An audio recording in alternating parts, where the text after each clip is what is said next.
એ બહુ જ જરૂરી છે. આ રાષ્ટ્રમાં બહુ મોટું કામ થાય સાહેબ. એક ભાઈની ચિઠ્ઠી છે મારા ઉપર.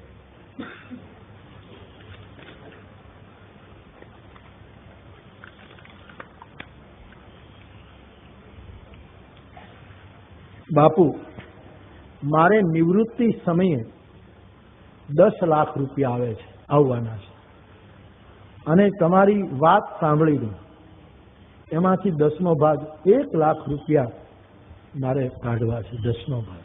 પછી એને પ્રશ્ન પૂછ્યો છે કે મારો ભાઈ સામાન્ય છે, એની બેબીના લગ્ન છે, બાપુ એ 1 લાખ રૂપિયા મારા ભાઈની દીકરીના લગ્નમાં દાન કરું તો મારો 10મો ભાગ ગણાશે? અરે મારા બાપ, ગણાય જ. 10મો ભાગ એટલે તમારે અમુક જગ્યાએ જ, અમુક નહીં, આવું જ્યાં જ્યાં દેખાય તમારા પરિવારમાં કોઈ પેલું દુઃખી હોય એમાં વાપરજો. પેલું મંદિરોને બહુ જરૂર નથી. એનો અર્થ મંદિરોને ન આપો એમ નથી કહેતો, નહીંતર પછી મંદિર વાળા મારા ઉપર નારાજ છે. પણ જેની અત્યંત જરૂરત છે ત્યાં આપો ને. હું બધાને કહું છું, 10મો, વિદેશમાં હું કહું કે 10મો ભાગ તમે કાઢો. ઘણા જોબ કરતા હોય પરદેશમાં, એમ કે બાપુ અમારે વર્ષે એકાદ વખત ઇન્ડિયા આવવું હોય કથા સાંભળવા અને સગવડ. ત્યારે હું કહું કે તમારો 10મો ભાગ તમે જે કાઢો છો એ 10મો ભાગ કથા શ્રવણ હેતુ તમે ટિકિટમાં વાપરો, એ પણ સત્કર્મ છે. પ્રેક્ટિકલ બનો સાહેબ, વ્યવહારુ બનો. સત્કર્મ એટલે કઈ સાધુ સંતોને આપો જરૂર, જે સાધુ સંતો લોકમંગળના કાર્ય કરતા હોય, જેને કોઈ પૈસાની સાથે લેવા, કેવલ જગતના ઉદ્ધાર માટે, તો એને આપો.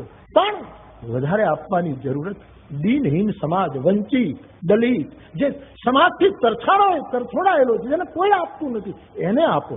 10મા ભાગનો એમાં ઉપયોગ કરો. પ્રતિષ્ઠા ન મળે તો ચિંતા ન કરો. ચૈતન્ય મહાપ્રભુએ કહ્યું પ્રતિષ્ઠા તો સુકરી વિષ્ટા છે. સુકાણા રે હાડ પાડોશીના બાળને મોઢે, તું કાંઈક મુઠ્ઠી ચણ નાખતો જાજે, તને દીધું હોય તો દેતો જાજે. કોઈ બીમારને દવા આપો. કોઈની કિડની ફેલ થઈ ગઈ હોય અને તમે 10મો ભાગ કાઢ્યો હોય એમાંથી. આ બધા મંદિરો છે, આ જીવતા જાગતા મંદિરો છે, જેમાં મૂર્તિઓમાં પ્રાણ પ્રતિષ્ઠા કરવી નથી પડતી, ઓલરેડી પ્રાણ છે, એને આપો. મુસ્લિમ સંત રાબિયા, સુફી સંત, એક વખત હાથમાં પાણીનો ઘડો અને મશાલ લઈને નીકળી. પંડિત હસનને થયું કે આ સ્ત્રી પાગલ થઈ ગઈ. બધા એને રોકી કે રાબિયા શું કરો છો? કે આ મશાલ અને પાણીનો ઘડો લઈને.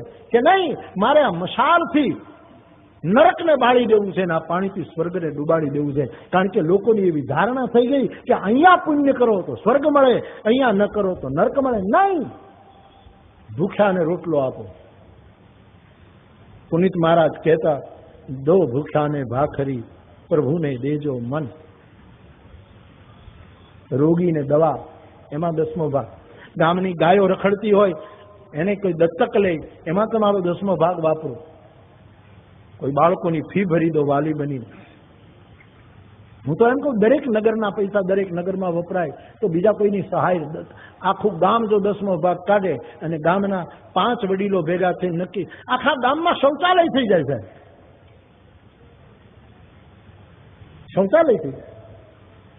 અને એ બારડોલીની કથાથી આ વિચાર, જે રમણ બાપાનો વિચાર હતો, જેના માટે મેં આખી કથા કરી, અને એ બહુ સારું આખો વિચાર ઉપડ્યો, લોકોએ ઝીલી લીધો. જરૂર મંદિરમાં આપો, સાધુ સંત, એ જ્યાં જ્યાં સરખું થતું જરૂર. પણ આ હાલતા ચાલતા મંદિરોનું શું થાય? આનું રક્ષણ કરવાની બહુ જરૂર. કરશનદાસ માણેક દાદાએ કીધું, દાદો બહુ સરસ બોલતા, એની વૃદ્ધ ભાષામાં બહુ સરસ. આપણી કથાનું એક વખત પાર્લામાં ઉદઘાટન કર્યું અને વર્ણાના અમાર એના ઉપર બોલ્યા છે. કરશનદાસ માણેક દાદા બહુ સરસ બોલ.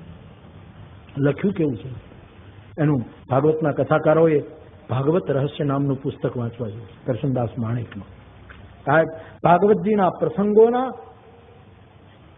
મૂળને પકડીને કરેલા દેશકાળ પ્રમાણેના અર્થઘટનો. એમ લાગે કે દાદાએ ભાગવતજીનું કેટલું અધ્યયન કર્યું છે. એ કરશનદાસ માણેકની બહુ જ પ્રસિદ્ધ કવિતા, તે દિન આંસુ ભીના રે હરિના લોચનિયા મેં દીઠા.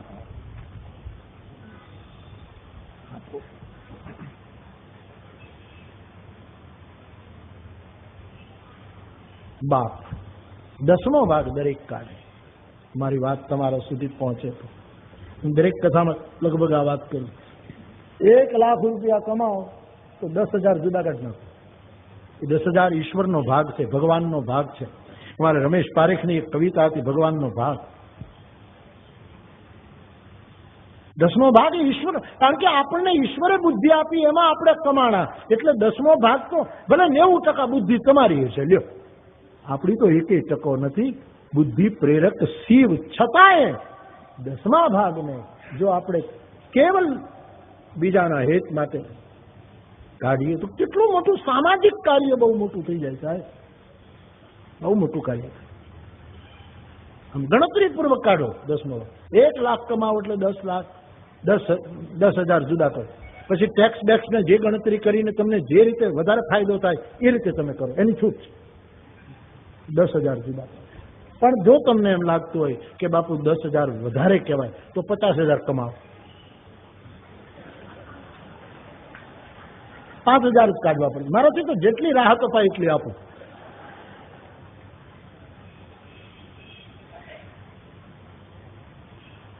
હું જયારે કથાની દક્ષિણાના પૈસા ગુરુ પૂર્ણિમાના દિવસે સ્વીકારતો હતો વર્ષો પહેલા, ત્યારથી આ મારો નિયમ હતો. અમે આચર્યું છે એટલે હું તમને કહું, જે કંઈ ગુરુ પૂર્ણિમાના દિવસે પૈસા આવે એ અમે ગણતા અને પછી એમાંથી 10મો ભાગ અમે જુદો કાઢતા.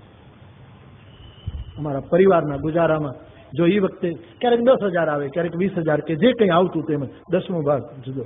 પછી પ્રભુની કૃપા થઈને લોકો એટલું બધું આપવા માંડ્યા એટલે પછી મેં 10મો ભાગ બંધ કરીને 10% રાખવા 90% કાઢી નાખ્યો.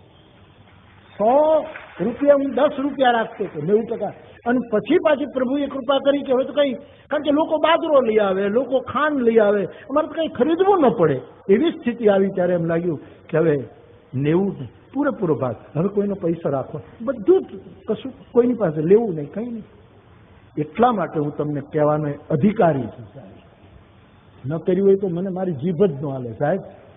નથી દીઠી કદી ભૂખને, છતાં એ ભૂખ પર બોલે, અને અનીતિમય ભર્યું જીવન સભામાં નીતિ પર બોલે. પરાઈ નારીને દેખી નયન જેના આમ તેમ ડોલે, અને સભા મધ્ય ઉભો થઈને પાછો બ્રહ્મચર્ય પર બોલે.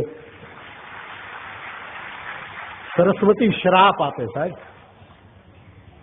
વક્તાના 18 લક્ષણો જે ગણ્યા છે વ્યાસમાં, મહર્ષિ વ્યાસ, હું તમને આમ વેણ આવશે તો કહી દઈશ. આમ પ્રવાહ 10મો ભાગ.